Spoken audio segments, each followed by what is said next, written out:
Bismillahirrahmanirrahim. Hamdan wa syukran lillah alladzi an'ama alaina bi ni'matil iman wal islam. Asyhadu an la ilaha illallah wahdahu la syarikalah wa asyhadu anna Muhammadan abduhu wa rasuluh, amma ba'du. Faqala Rasulullah sallallahu alaihi wasallam, salasatun la tartapi'u salatuhum fawqa ru'usihim simron. Rajulun amma qauman wa hum lahu karihun. Wa mra'atun batat wa zawjuha 'alaiha sahitun wa akhawani mutasarimani. Al-hadis. Alhamdulillah, pada kesempatan kali ini saya bisa bersilaturahim dengan seluruh jamaah yang senantiasa mengikuti channel YouTube ini atau channel ini. Mudah-mudahan semua diberikan kesehatan, diberikan kemudahan dari segala urusan, dan yang terpenting adalah ditetapkan kenikmatan ibadah dalam diri masing-masing. Hadirin yang dimuliakan Allah Subhanahu wa taala, kaum muslimin yang dirahmati Allah Subhanahu wa taala, bahwa kita sebagai kaum muslimin, sebagai orang yang memiliki energi untuk selalu mentaati Allah Subhanahu wa taala, dan sebagai mukallaf dari kewajiban-kewajiban beribadah kepada Allah Subhanahu wa taala, tentu sangat memahami, bahkan merasakan bahwa sholat itu adalah salah satu ibadah yang merupakan ibadah bertemu langsung antara kita sebagai makhluk dengan Allah sebagai khalik. Sholat itu adalah komunikasi vertikal antara kita sebagai makhluk Allah dengan Allah sebagai khalik yang menciptakan kita. Maka tentu apabila sholat ini sebagai komunikasi vertikal, komunikasi langsung tanpa media antara kita dengan Allah Subhanahu wa taala, kualitas komunikasi ini harus dijaga dengan baik. Kualitas komunikasi dengan Allah ini harus dijaga dengan baik. Kenapa? Bukan kita memiliki kekhawatiran apabila Allah tidak paham dengan pesan yang kita sampaikan, tetapi kita akan mengalami kerugian apabila dalam sholat itu tidak dapat menghadirkan kehusuan, tidak dapat menghadirkan suasana komunikasi yang intim dengan Allah Subhanahu wa taala. Bahkan bukan cuma itu, sholat kita yang merupakan kewajiban pokok atau yang disebut dengan fardu ain, fardu yang mentaklif semua orang, tidak bisa diwakilkan, tidak bisa muruhkan pada orang lain, seperti halnya kita lari atau olahraga, kan tidak bisa muruhkan pada orang lain. Ini jangan sampai rusak karena berbagai macam alasan atau berbagai macam hal. Allah Subhanahu wa taala berfirman dalam Al-Qur'an, "Fawailul lil musallin." Maka celaka bagi orang yang sholat, alladzina hum an sholatihim sahun, yaitu orang yang lalai dari sholatnya. Menurut para ulama, menurut guru-guru saya yang dulu ketika di madrasah mengatakan, lalai dalam sholat itu ada 3 tempat. Yang pertama, lalai sebelum melaksanakan sholatnya, yaitu menunda-nunda waktunya. Kemudian lalai dalam ketika sedang melaksanakan sholatnya, yaitu susah atau sulit menghadirkan kehusuan. Dan yang ketiga, lalai setelah melaksanakan sholat ini. Artinya apa? Artinya bahwa kita dengan sholat itu tidak memiliki efek apapun, tidak memiliki hubungan apapun. Makanya anak-anak muda dulu di zaman saya lagi muda disebut bahwa tomat, sholat tobat dilakukan setiap kali sholat, maksiat berjalan, itu tidak boleh. Kita harus jaga. Dan lalai dari sholat itu biasanya, lalai setelah sholat itu adalah dimana sholatnya seolah-olah tidak memiliki hubungan baik dengan dirinya, seolah-olah dia tidak pernah sholat. Kenapa? Buktinya apa? Fakta empiriknya apa? Kalau kata mahasiswa, itu faktanya sholat yang ia lakukan tidak mampu menghentikan fahsya wal munkar, kemaksiatan dan kemungkaran, baik yang terjadi dalam dirinya maupun terhadap lingkungan atau orang lain yang sekitarnya. Kaum muslimin rahimakumullah, kemudian Rasulullah SAW memberikan semacam peringatan di dalam hadis dari Ibnu Abbas radhiyallahu anhu, bahwa ada ada 3 golongan yang sholatnya tidak terangkat walau hanya sejengkal di atas kepalanya. Ini salah satu latar tafiu sholatuhum fawqa ru'usihim sibro. Ada 3 golongan manusia atau ada 3 golongan yang sholatnya tidak pernah diangkat oleh Allah Subhanahu wa Ta'ala sekalipun sejengkal dari atas kepalanya. Yang pertama, rajulun amma qauman wa hum lahu karihun, yaitu seseorang yang mengimami suatu kaum, yang memimpin suatu kaum, tetapi kaum itu membencinya. Nah, konsep imam ini ada sekurang-kurangnya di sini ada 2. Pertama ada imamatus sugro. Imamatus sugro, imam kecil, imam sholat misalkan di mushola. Kita memimpin sholat 3 atau 4 orang. Nah, apabila makmum yang akan kita imami sholatnya kemudian membenci kepada kita, tentu kebencian makmum atau tidak ridhonya makmum itu bukan karena kita jelek rupanya, pesek hidungnya, gimana rambutnya, hitam kulitnya, tetapi makmum tidak suka pada kita bukan hanya karena bacaan Quran kita yang kurang baik atau tidak baik, bahkan tidak baik, tetapi juga misalnya kita ini orang munafik, sering berbohong, orang yang tidak amanah, atau orang yang secara syariat wajar kalau kita benci, kalau kita memusuhi perbuatan itu. Inilah membenci sesuatu karena Allah. Nah, apabila si makmum yang demikian memimpin sholat, si imam yang memimpin sholat dibenci oleh makmumnya karena perilakunya yang mengingkari syariat Allah, dan ketidaksukaan makmum itu karena betul-betul lillah, tidak sukanya bukan karena urusan syahwat nafsunya, maka sang imam itu tidak akan pernah diangkat pahala sholatnya walau 1 jengkal di atas kepalanya. Yang pertama. Kemudian yang kedua, tetapi sebelum itu ada tadi imamatus sugro, imam yang kecil, ada imam yang besar, imamatun kubro, pemimpin sebuah negara, pemimpin suatu provinsi, pemimpin suatu kota, memimpin menjadi imam di satu tempat, tetapi yang dipimpin rakyatnya tidak suka kepadanya dengan alasan syariat. Tadi suka berbohong, suka mengingkari janji, korupsi, pokoknya hal-hal yang oleh pemimpin itu dilakukan adalah keburukan. Bukan karena rakyat ini membenci karena ketidaksukaan, like and dislike, karena fisiknya atau karena nafsunya sendiri. Maka pemimpin itu tidak akan diangkat pahala sholatnya meski 1 jengkal di atas kepalanya. Yang pertama. Kemudian yang kedua, wa mra'atun batat wa zawjuha 'alaiha sakhitun. Seorang istri yang tertidur dengan lelap sedangkan suaminya murka kepadanya. Kemurkaan suami ini tentu bukan murka karena nafsunya, sekali lagi, tetapi murka karena istrinya melanggar ketentuan-ketentuan syariat, melanggar hukum-hukum Allah, sehingga tidak ridho suaminya terhadap istrinya itu, maka istri ini tidak akan pernah diangkat pahala sholatnya oleh Allah Subhanahu wa Ta'ala sekalipun 1 jengkal di atas kepalanya. Kaum muslimin rahimakumullah, lalu bagaimana seorang suami yang tertidur lelap sementara istrinya murka kepadanya? Apakah juga pahala sholatnya tidak akan pernah diangkat oleh Allah Subhanahu wa Ta'ala walau 1 jengkal di atas kepalanya? Oh, tentu.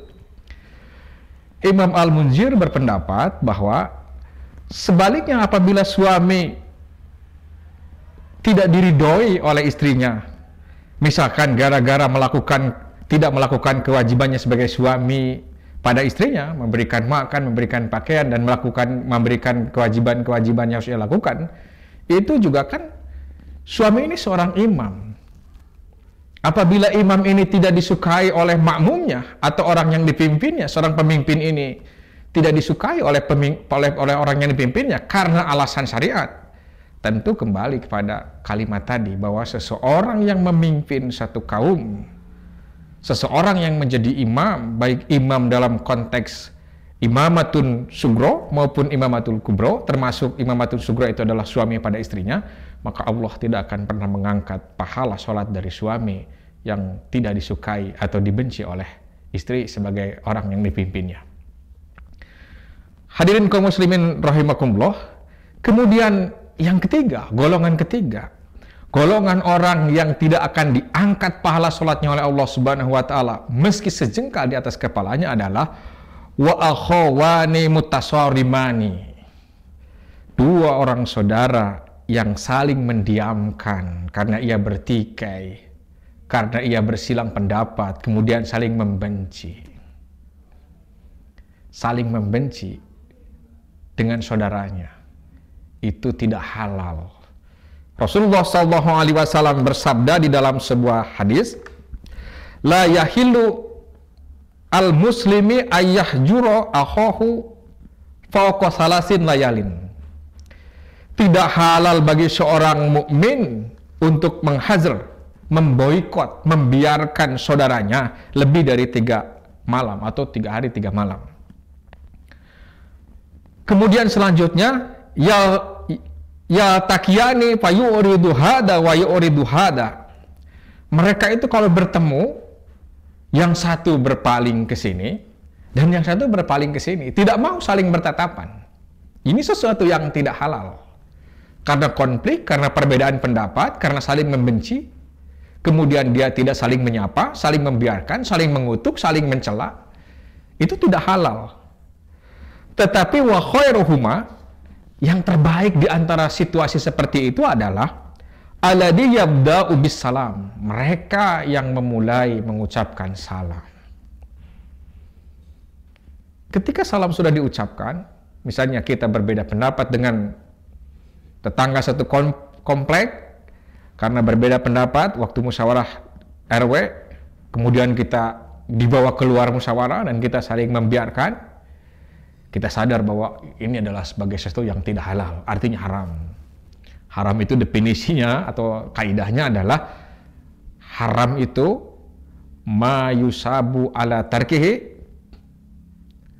atau itu haram, wa yu'aqabu ala fi'lihi, sesuatu yang akan diberikan pahala apabila dilaksanakan, ditinggalkan, dan akan disiksa apabila dikerjakan. Kebalikan dari wajib. Jadi haram hukumnya kita saling membenci atau saling berpaling, tidak mau saling menyapa dengan sesama muslim, dengan sesama mukmin, dengan saudara. Dan konsep saudara di dalam Al-Quran ini wa akhawani, 2 orang saudara. Saudara itu ada saudara senasab, satu keturunan, ada ikatan darah, ada ikatan keluarga, ada juga saudara seakidah. Yang di dalam Islam ini, saudara seakidah ini disebut ikhwatun, saudara. Derajatnya sama, saudara sedarah. Kalau dalam istilah Sunda itu adalah istilah dulur petkuhinis, artinya dulur satu nasab, saudara satu nasab. Kaum muslimin rahimakumullah, maka apabila terjadi pertikaian antara saudara itu, yang terbaik di antara orang yang bersilang sengketa, berbeda pendapat, adalah mereka yang terlebih dahulu mengucapkan salam kepada saudaranya yang berbeda pendapat itu tadi. Memang mengucapkan salam dalam kondisi seperti itu amat berat. Sangat berat sekali. Tetapi kita tahu apabila salam sudah diucapkan, maka wajib bagi seseorang muslim menjawab salam itu. Perkara kita mau dijawab atau tidak, hadirnya hidayah kuasa Allah pada orang yang kita berikan salam kepadanya atau tidak, itu menjadi urusan Allah. Dan kita terbebas dari dosa atau tidak dihalalkannya saling bertikai, tidak dihalalkannya saling membiarkan antara saudara. Itu yang kedua.